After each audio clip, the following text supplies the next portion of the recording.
Carlos Luján es politólogo y profesor de teoría de las relaciones internacionales, negociación y metodología de la investigación de la Facultad de Ciencias Sociales, y ya le damos la bienvenida aquí en el estudio. Muchas gracias por estos minutos.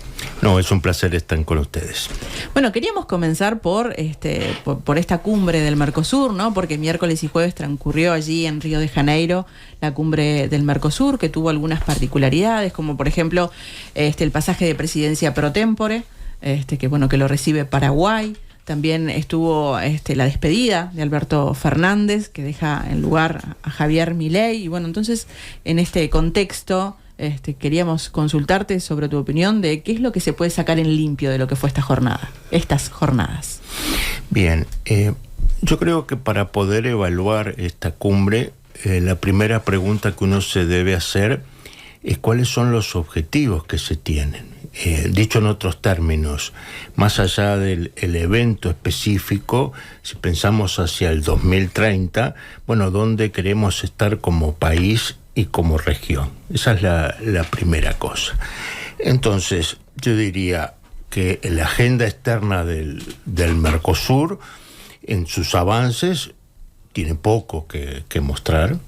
Creo que la reunión que culmina con el tratado con Singapur va en la buena dirección. Es una ciudad-estado en Asia, que nos coloca en el lugar más hoy de mayor dinamismo, pero la pregunta es, bueno, ¿cómo esto continúa? Si es un primer paso de acercamiento hacia el Asia-Pacífico y por tanto pensado en términos de China, o si Singapur es un puente hacia países similares en términos de ideológicos o de las formas de encarar el sistema internacional, como puede ser Corea del Sur o Japón.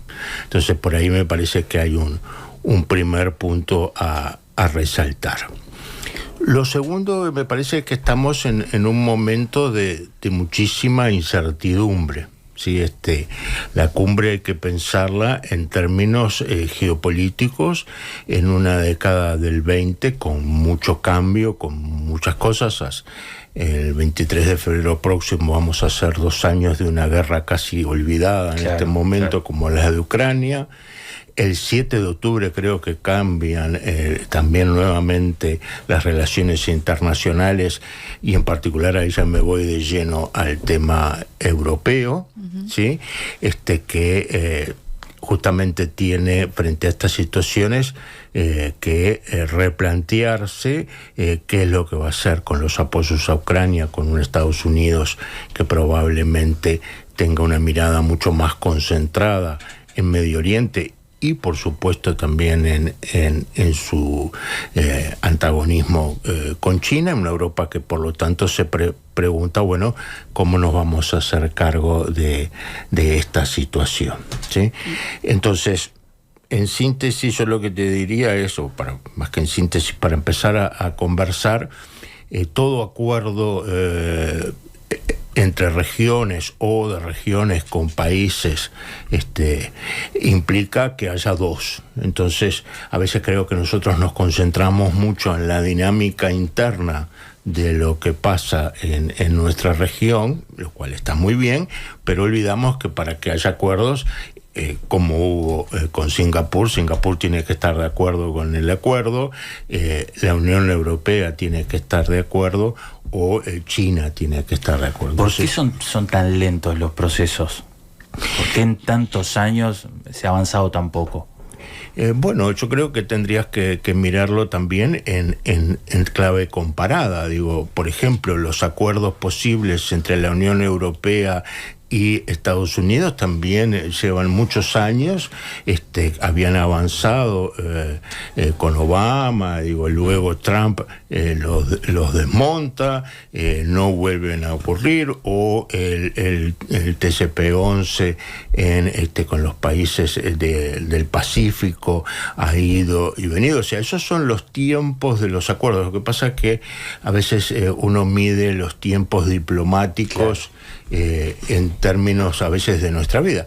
Pero también te diría, ¿cuánto ha llevado o cuesta en nuestro propio país tener un acuerdo sobre una política educativa o sobre una política de salud, si es que logramos esos acuerdos? Entonces, no sé si los tiempos son tan largos, excepto que lo medimos desde la vara de nuestra propia existencia, ¿no? Y ahí creo que esto tiene que ver con eso, ¿no? Carlos, antes de meternos de lleno, ¿no?, en este posible acuerdo con la Unión Europea, en Tratado de Libre Comercio con China, hacerte una consulta sobre esta adhesión que se termina, ¿no?, de cerrar con Bolivia, más allá de que falta alguna cuestión en el Parlamento boliviano, pero culmina, ¿no?, esto de en realidad de socio no asociado y pasa a ser miembro pleno. ¿Qué significa en términos pragmáticos, pero también en términos simbólicos en esto que decimos, de procesos que se cierran? Bueno, en primer lugar, que Bolivia tiene 4 años para hacer las adecuaciones, o sea que probablemente los efectos de estos acuerdos los vamos a ver sobre el fin de la década, a principio de la que viene, en función de los tiempos estos que decíamos. Y en términos simbólicos... Tiene que adaptarse a la misma lógica que tienen los otros países miembros. Exactamente, y para eso tiene 4 años. Mientras tanto, tendremos un proceso de transición. Y la pregunta que yo hago es, a una región que tiene ¿qué objetivos en términos internacionales? O sea, yo si fuera el presidente de Bolivia me estaría preguntando, ¿y a qué nos hemos incorporado, ¿no? Con situaciones como ustedes mismos reseñaban, cambios relevantes, reorientaciones probablemente fuertes en la política internacional de Argentina. Entonces, ¿qué va a hacer este Mercosur a menos de una semana, te diría yo? Entonces, simbólicamente me parece un paso en la dirección de ampliación y consolidación de un bloque, pero podemos tener novedades en el otro sentido, que veremos qué es lo... Y en sentido inverso, o sea, ¿qué le aportaría a Bolivia al Mercosur?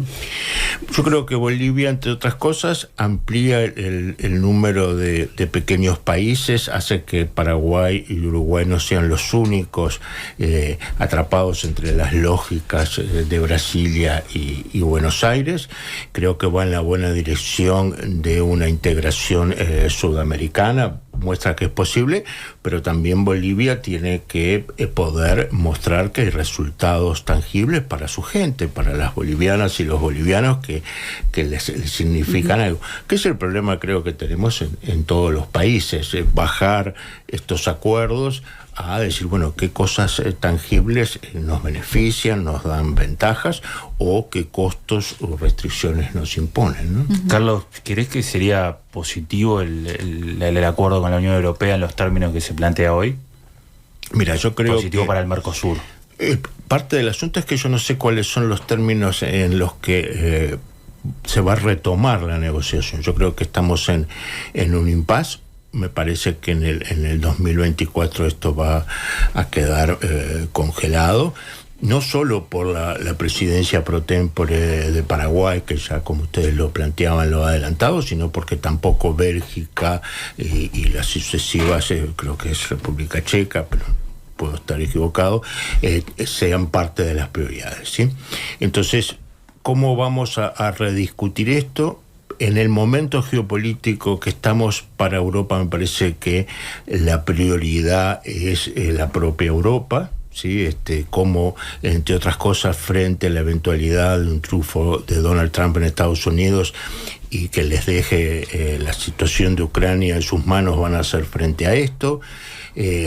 Pesa, como vimos, mucho este tema de la transformación ecológica, energética. Entonces hay muchas cosas internas de la Unión Europea o de su zona de influencia que, a mi modo de ver, en el próximo año los va a llevar. O sea, lo que en algún momento se pensaba un tratado de la Unión Europea con el Mercosur es una muestra de autonomía estratégica con respecto a Estados Unidos y lo coloca como un actor relevante. Yo creo que hoy no se valoran los mismos términos y que tanto las cosas internas de la Unión Europea, en particular esto que hacemos referencia, cómo su política en la región, en la guerra que se está desarrollando, absorben las energías, a lo que te agrego una Unión Europea con posiciones muy similares en el tema de Ucrania, pero una Unión Europea dividida con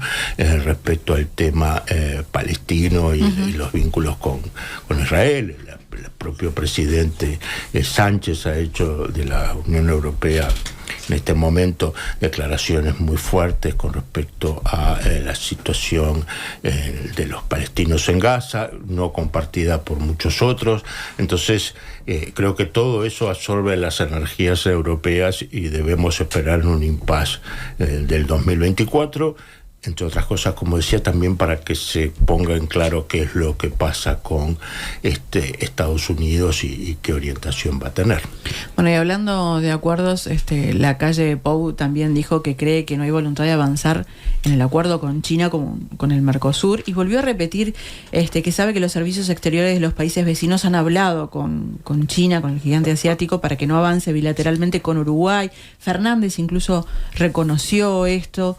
¿Por qué para el resto de los países sería tan problemático que Uruguay cerrase un acuerdo, o al menos que lo cerrara antes que los demás países? Bueno, yo te diría que lo más relevante hoy es lo que dice Mondino a lo que se dijo antes. O sea, ha habido la futura canciller argentina. Exactamente. Sí. Y lo que dijo previamente con respecto a China el presidente electo, que luego la canciller designada matizó. Entonces, eso me parece que es lo que deberíamos concentrarnos en la no incorporación a los BRICS de Argentina. O sea, eso la marca y la cancha. Claro, y reestructura. Y luego deberíamos recordar el vínculo de Paraguay con Taiwán. O sea que esto es un punto no menor. Entonces, el punto es si frente a una Argentina que toma distancia de China, en algún lugar probablemente entre la posición inicial más radical del presidente electo y el apaciguamiento de la canciller designada, va a quedar la política, un Paraguay que no parece dispuesto a romper sus relaciones con Taiwán, y en este contexto menos.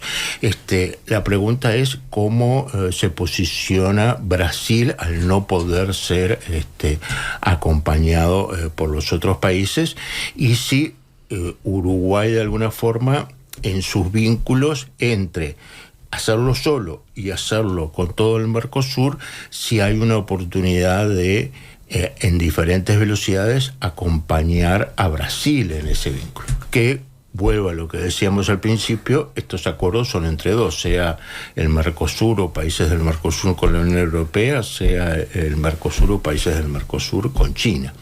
Entonces, si uno plantea que lo que más interesante para China es el vínculo con Brasil, que comparte membresía en el BRICS, entonces creo que la discusión es si Uruguay, en esta cosa que ha tenido de vínculo con China, puede contribuir a un acercamiento de Brasil y nosotros ir en esa vía. ¿Sí? Ir atrás de Brasil, chupando rueda. En el estribo de Brasil, decía el presidente Mujica, de punta de lanza de Brasil, haciendo precursor, no lo sé. Ahora, Carlos, ¿es errónea entonces la lectura de nuestro presidente? Porque él lo que plantea ayer es, en realidad China deja clarísimo que quiere avanzar con nosotros, pero lo tranca lo que piensa el resto de los países. Pero China tiene la decisión de avanzar con Uruguay. No es lo mismo que estás diciendo tú, que China tiene interés de seguir alineado a Brasil. No. Y Uruguay va y atrás viene el resto, dijo el presidente. Es complementario, porque decir que China tiene interés en avanzar con Uruguay no significa que China no tenga mucho interés en avanzar con Brasil. O sea, ambas cosas pueden ser ciertas. El presidente Pero una debe pesar más que la otra para China. Sí, el presidente no dijo que no tiene interés de avanzar con Brasil, nunca lo negó. Ahora, yo creo que sería una buena cosa, los periodistas le preguntaran justamente de la misma forma que habla de Argentina o de otros servicios exteriores, y y Brasil y China, ¿qué le transmitió? ¿Que tiene interés en avanzar con Brasil? Y yo creo que si le preguntaran eso, la respuesta sería sí y mucho. Y uno podría presuponer que como mínimo tiene el mismo interés que el de avanzar con Uruguay. Y yo tiendo a pensar que en realidad tiene probablemente más interés. Claro. Si lo de Uruguay sí. facilita el acercamiento con China, fantástico. Yo lo que veo es que lo que hoy es muy difícil que Uruguay sirva como puente para todo el Mercosur por estas situaciones en Paraguay o en Argentina. Ahora, a China, por supuesto que le gustaría mucho que Paraguay abandonara sus vínculos con Taiwán y se sumara a China. Pero si no es, no es. Uh-huh. Por supuesto. ¿Y ayuda en algo esto que dijo, o esta forma, como decía Sofía, que planteó hacer el presidente, o es como echar leña al fuego? No, yo creo que decir que nos interesa mucho va en la dirección de poder hacer los acuerdos. No, pero que el resto no quiere, como que está... Pero es que el resto no quiso. Vuelvo sobre el tema que nosotros sí queremos y nosotros sí vamos a avanzar igual. Sí, es que me parece que mirar con el espejo retrovisor no aporta esta mirada hacia adelante. Porque yo te diría... hay algo que tiene Uruguay que me parece que era bastante difícil de prever, es que desde el 2016 con el gobierno de Tabaré Vázquez y el Frente Amplio hay un vínculo muy estrecho con China, sí. Y que eso que uno podría haber pensado que se iba a debilitar con este gobierno, con una mirada hacia los países occidentales más fuertes, no ocurrió así. La visita del presidente Lacalle a China con todos sus ministros, en su momento de Tabaré Vázquez, puede estar empezando a configurar una política de Estado de vínculo con China que, si continúa en el próximo gobierno, sea porque hay alternancia, sea porque se mantiene, pues decir, bueno, China ve como una cuestión de Estado más allá de los partidos y bajar la expectativa de que los cambios de régimen, como pasa en Argentina, ¿no? Que tenías un gobierno como el saliente muy vinculado a China y ahora parecería que da un viraje. Uh-huh. El bajar eso y dar cierta unidad me parece una muy buena cosa. Ahora, creo que tenemos que ubicarnos en que más allá de nuestros deseos, para China podemos ser algo importante. No digo que seamos insignificantes, es un lugar importante en la región, pero Brasil es la presa codiciada. Y en términos de esto también la pregunta que uno se debe hacer en este mapa geopolítico cambiante, en esta situación, diría Gramsci, de interreño, donde lo viejo no acaba de morir, lo nuevo no acaba de nacer, es hasta dónde vamos a llegar en los vínculos con China. Supongamos que se produce ese tan deseado acuerdo. Luego, eso significa que China va a invertir en Uruguay, y si, por ejemplo, las inversiones, en vez de ser o solamente en los temas que aumenten la primarización o incluso la industrialización de la soja, que sería una cosa muy buena, dice, bueno, vamos a avanzar en el tema de los chips, vamos a avanzar en informática cuántica, vamos a avanzar en inteligencia artificial. Bueno, ¿estamos dispuestos? Son buenas preguntas. ¿Tenemos límites o estamos planteando hacia China como un socio que avanzaría en todo esto? Y por motivos de escala, sin Brasil, ustedes no creo que se imaginen un desarrollo de computadoras cuánticas solo aquí, digo. Claro. Ahora, eso implica un alineamiento en términos de una confrontación mundial. Significa posiblemente cruzar ciertas líneas rojas que son muy difíciles de hacer. O imagínense que China dice, bueno, muy bien, Brasil no se decide, vamos por Uruguay, pero queremos una apostadero naval en La Paloma, o llamémosle Puerto de Aguas Profundas, pero sí, con posibilidades, bueno, estamos dispuestos a avanzar en esa dirección. Bueno, son todas preguntas que nos Como se está hacer. llevando a la política hoy por hoy, ¿ves posible esta alineación con Brasil para justamente concretar de alguna manera? Si lo pensamos hacia el 2030, yo creo que sí. Lo que pasa es que tenemos que pensarlo al 2030, es pensarlo más allá de este gobierno y más allá del futuro gobierno. Sí, a mí siempre me gustó la idea de la diferencia entre un político y un estadista es que el político está pensando siempre en su administración o cómo ganar la siguiente, el estadista trasciende eso.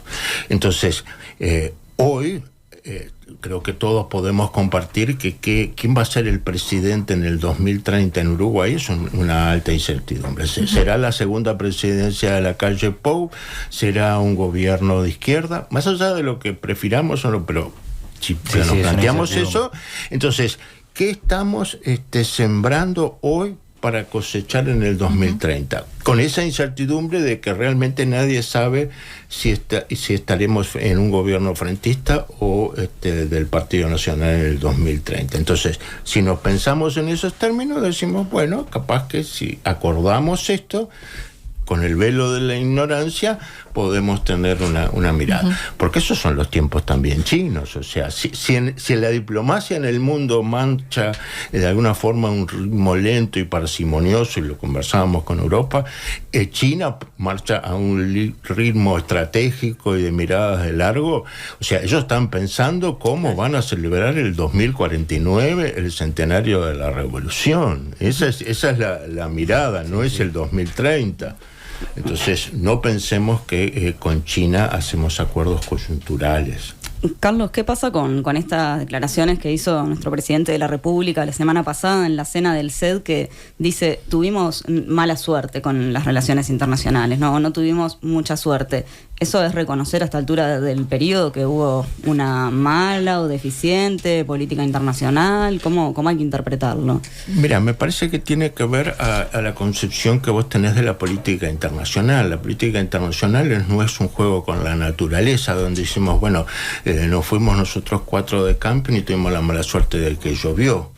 No, es un juego estratégico donde los otros también juegan frente a las circunstancias. Por supuesto que uno dice, pero pasó el COVID, pero el COVID es un fenómeno biológico, pero lo que importa es cómo los estados y las regiones se posicionaron con respecto a él, cómo se posicionó China, inicialmente con todo aquel foco muy fuerte, después su control, cómo agarró desprevenida a Europa, y todo lo vimos en el norte de Italia, o cómo pasó en Estados Unidos, o la cantidad de muertos que hubo en Brasil. Entonces, es un juego estratégico. Cómo vos procuraste las vacunas, cómo llegaste a tener Pfizer. ¿Y cómo jugamos ese juego estratégico? Yo creo que regular. O sea, me parece que, obviamente, los invito a que el año que viene lean el libro sobre evaluación de las políticas públicas, entre ellas la política internacional de este gobierno que sacamos en el Instituto de Ciencia Política. Hay que esperar el cierre del ciclo, porque lo que no sabemos es si las cosas que se colocaron inicialmente van a rendir frutos o no en el próximo año. Pero es una mezcla a su vez de políticas domésticas con política internacional, que tiene que ver con vínculos en la región, pero también en el mundo, donde, como decía Maquiavelo, hay un 50% de virtud y un 50% de fortuna. ¿Sí?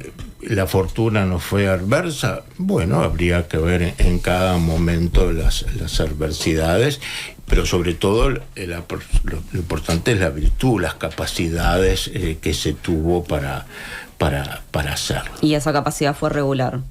Yo creo que las capacidades, más que las capacidades, las decisiones en términos de políticas de largo plazo. La estrategia.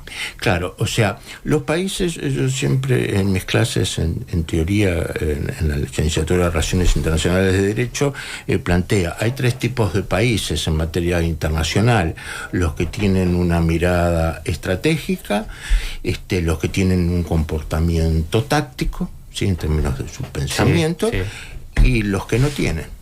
¿Y Uruguay está en los que no tiene? No, ¿Este Uruguay estuvo en los yo que no creo tienen? que Uruguay está entre los que funcionan tácticamente con reacciones de corto sin que pero eso es histórico, ¿no? O sea, creo que no yo